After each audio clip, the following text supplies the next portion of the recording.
Buenos días, compañeros.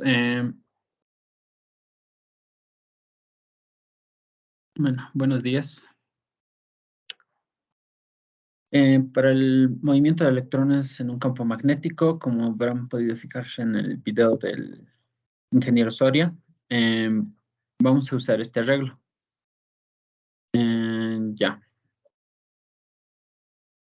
Vamos a usar un foco que dentro tiene un cañón que dispara un haz de luz, que dispara en todo caso cargas alrededor dentro del bombillo. Ya. Para eso el fundamento teórico es este, ¿no? Usando la regla de la mano derecha. Lo que hace este haz de electrones es disparar electrones en un determinado, bueno, dentro de esta longitud. A ver, esto voy a.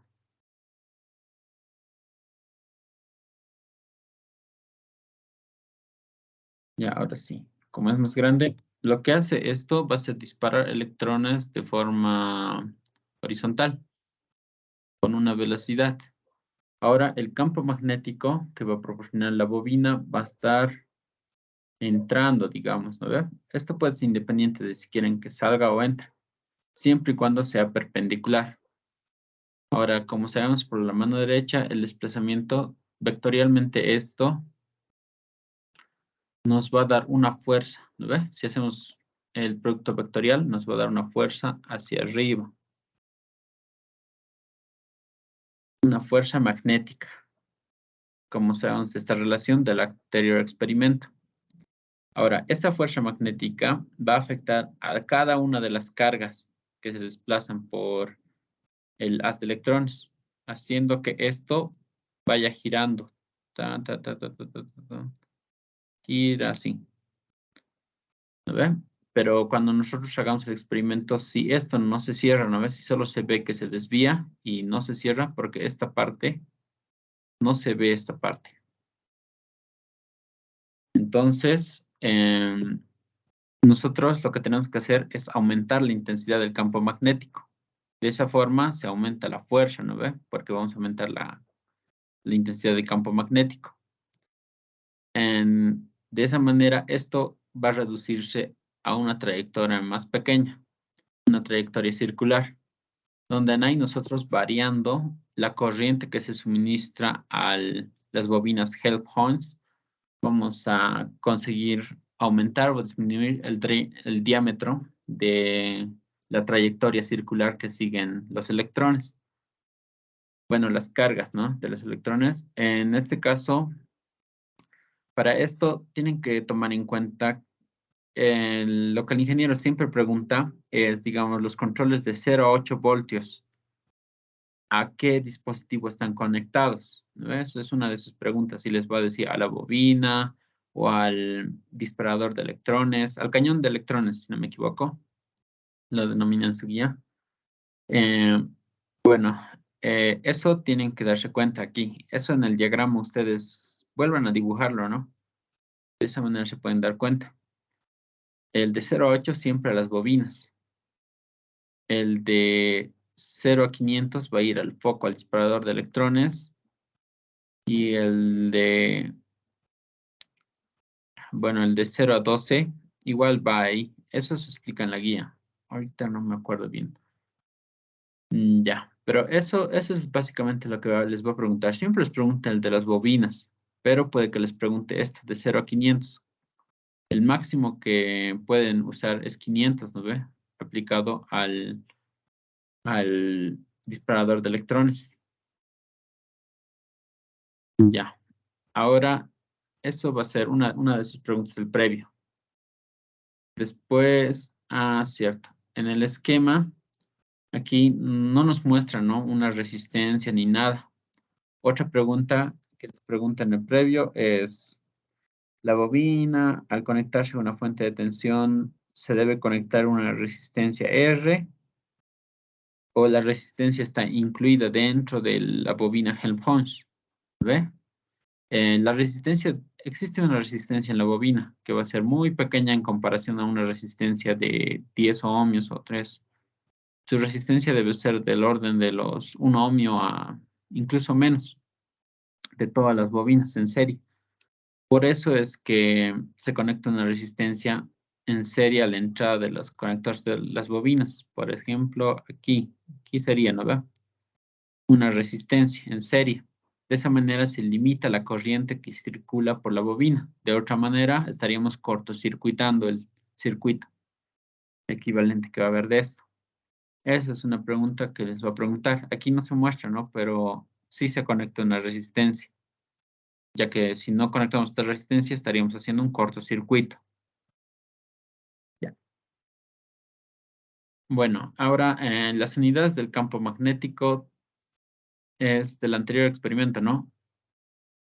B siempre va a estar en unidades de fuerza sobre carga por metro sobre segundo, ¿no ve? Es fácil acordarse de esto, de esta formulita, porque todo esto va a dividir, que va a ser newton sobre carga por la velocidad, que va a ser metro por segundo. Y esta es la definición del Tesla. Un Tesla equivale a esto. Ese sí les voy a preguntar, las unidades del campo magnético. O les voy a preguntar las unidades de la fórmula para calcular el campo magnético en Helmholtz. ¿Ve? Eso ahorita les voy a explicar dónde sale. Ya, el punto de este experimento es igualar la fuerza centrípeta que va a tener debido a la velocidad. Esta velocidad no se conoce, pero se halla con esta relación, donde está en función del voltaje, de la carga de los electrones sobre la masa, ¿verdad? Esta es una relación que nos piden una de las preguntas del cuestionario. Para la última pregunta solo tienen que despejar, ¿ve? Lo ponen todo esto en función de la corriente o en función del campo magnético, que sería lo mismo, ¿no ve? Porque el campo magnético va a ser igual a una constante. Va a ser igual a una constante por una corriente, ¿no ve? La constante va a depender de la forma del objeto de las bobinas, ¿no ve? Ya.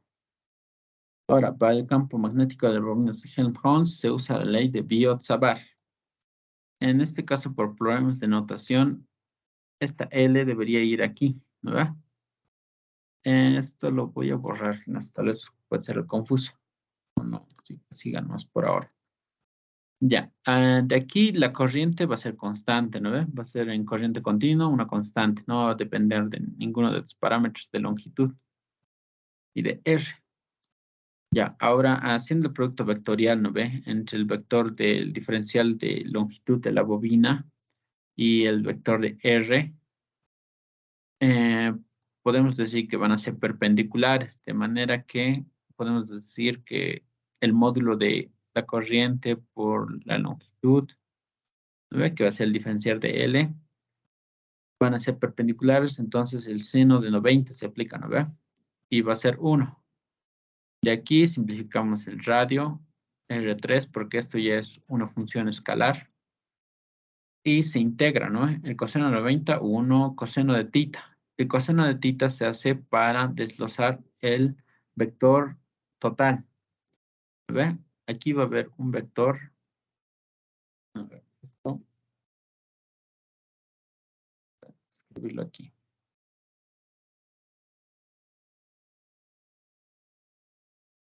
Editar. Ya. Aquí va a haber un vector, ¿no? Un vector total. Pero va a estar descompuesto en sus componentes, tanto vertical como horizontal. ¿Ve? Este va a ser su componente horizontal. X, digamos, y esta sería BY, ¿no ve? Las componentes BY, debido a la simetría que va a seguir esta espira, se van a cancelar. Entonces, BY por el otro BY, debido a este punto, se cancelan. Tan, tan. ¿No ve? Esos vectores se van a ir estando en todo dentro de la circunferencia a rotar este diferencial de L. Pero el vector en X se va a sumar. De ahí se integra obteniendo esta función, que va a estar en función de la longitud. Ahora, la longitud de esto, todos sabemos que va a ser 2pi por el radio. Entonces, al final nos va a quedar esto, ¿no? Que va a ser 2pi por radio, se simplifica, y nos queda esta expresión. Pero esto se puede expresar en función, el ángulo θ se puede expresar en función de la distancia, entre la distancia R y H, ¿no ve? Entre el radio de la bobina y la distancia horizontal del punto medio a un punto en el que queremos calcular el campo magnético. Ya, entonces, haciendo esta relación, viendo este triángulo,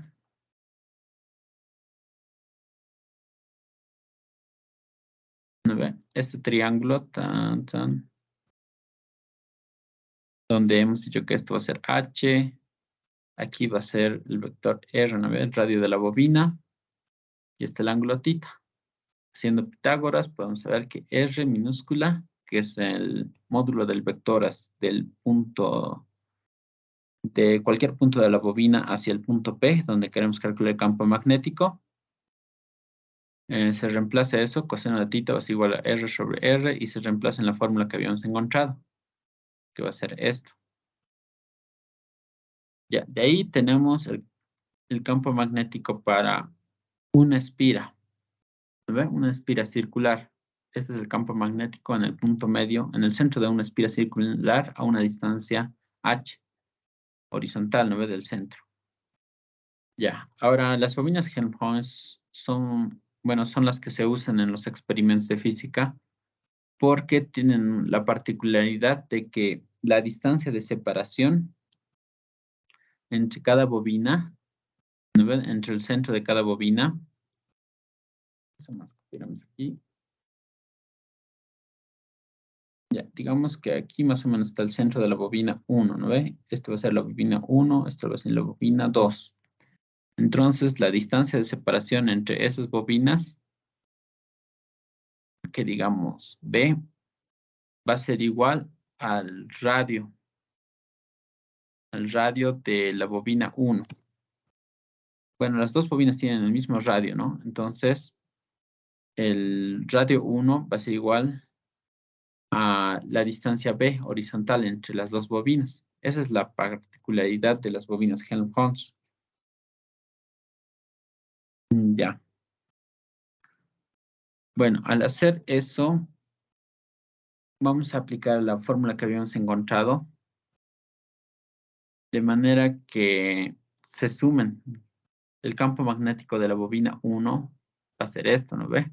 Reemplazando el radio, una distancia h respecto a la bobina 1. La bobina 2 va a ser esta expresión. Es decir, vamos a referir la bobina 2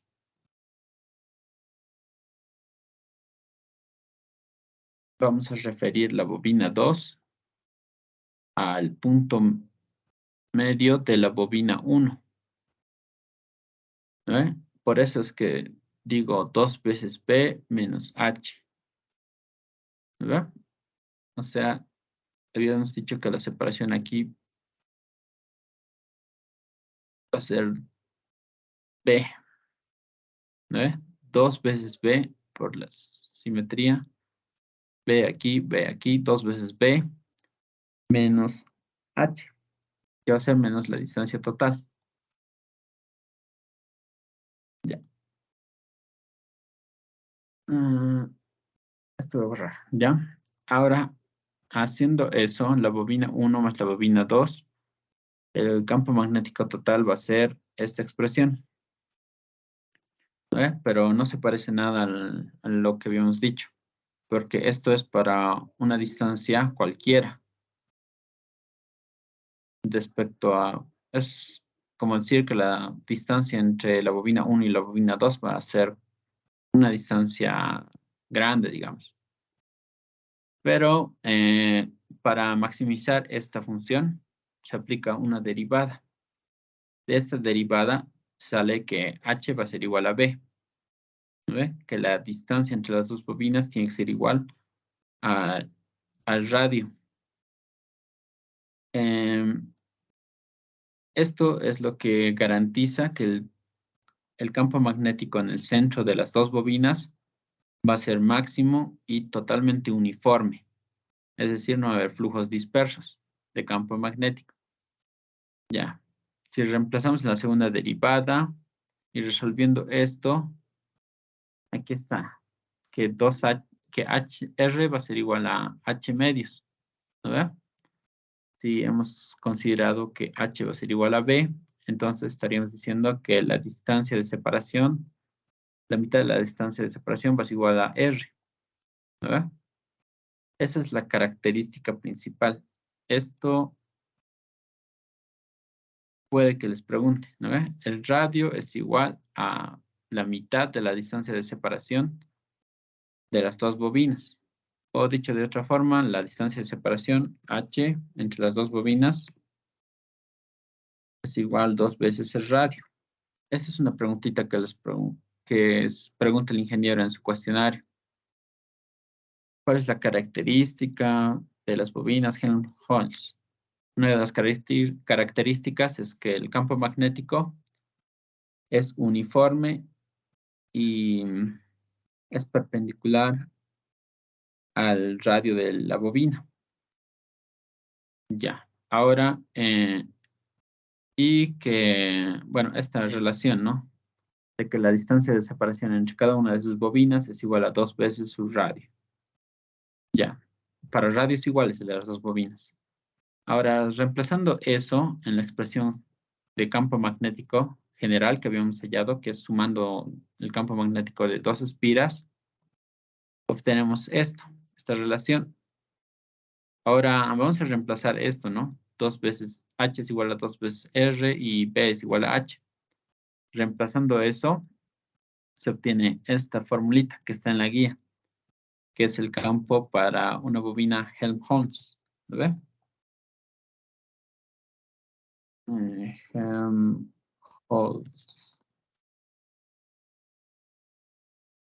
Y de ahí sale esta expresión de campo magnético. Lo que les pregunta aquí, por lo general, es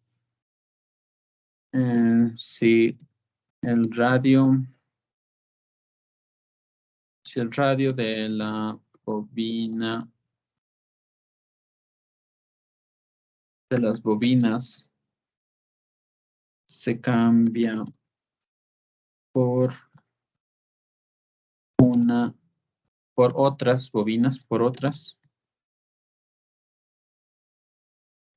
bobinas de radio igual a R medios.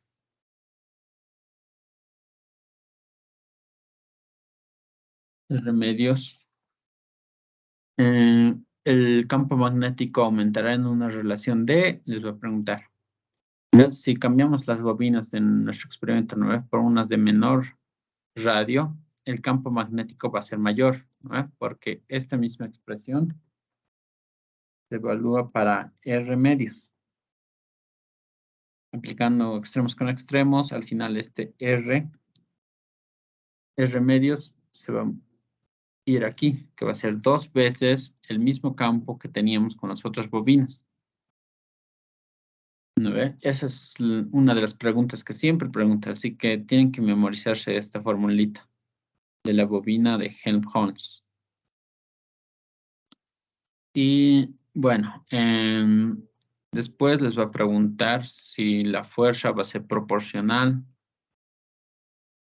Perdón, la trayectoria la fuerza centrípeta que experimenta el haz electrónico va a ser proporcional a la corriente. Y sí, ¿no ve? Porque mayor corriente, mayor campo magnético. ¿No ve? Ya. Eso sería todo respecto al fundamento teórico del experimento. Ya, esto le dan una revisada, o si no de aquí pueden dibujar, es lo que se conecta en laboratorio. Ya, aquí, como les he dicho, son dos bobinas, ¿no ve? Lo importante de esto es que ustedes no conecten en paralelo ambas bobinas. Si en el experimento ustedes conectan, ¿no ve? Esto directamente al de atrás de la otra bobina y este directamente al de atrás de la otra bobina, están dando una corriente que va a ser igual a la mitad de la corriente total que les marque, ¿no ve? En el multímetro. Y de esa manera el campo magnético va a ser la mitad. ¿No ve? Si seguimos aquí, esta corriente va a ser la mitad si conectan estas dos en paralelo. Pero es importante que conecten en serie. Esta va al... A ver, esto más. Estas- Aquí se ve mejor en 3D.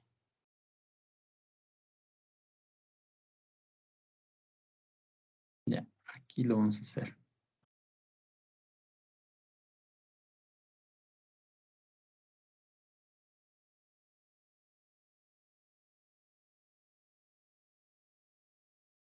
Ya. Miren, digamos, esto va a ser la entrada de la corriente. Entrada de la corriente. Miren, esto va, digamos, a ser circular de esta forma en la corriente. Circula la corriente y vuelve a salir por aquí. ¿Lo ve? Este conector tienen que llevarlo a este lado. Todo esto lo llevan aquí. ¿Lo ve? Eso es lo que sería, pero en este caso, si respetamos el mismo sentido, este va a ir la corriente en sentido contrario. En este sentido, ¿no ve? Porque si esto lo volteáramos, ¿no ve? La entrada de este lado va a ser así, ¿no ve? La corriente va a circular en ese sentido. Entonces, el campo magnético en este caso estaría así. Ah, no, perdón, me estoy confundiendo. Estaría saliendo hacia este lado y el campo magnético de este lado estaría así. Ya, esto lo voy a borrar. A ver, vamos a volver a hacer lo mismo, pero esta vez sin tantas líneas. Son-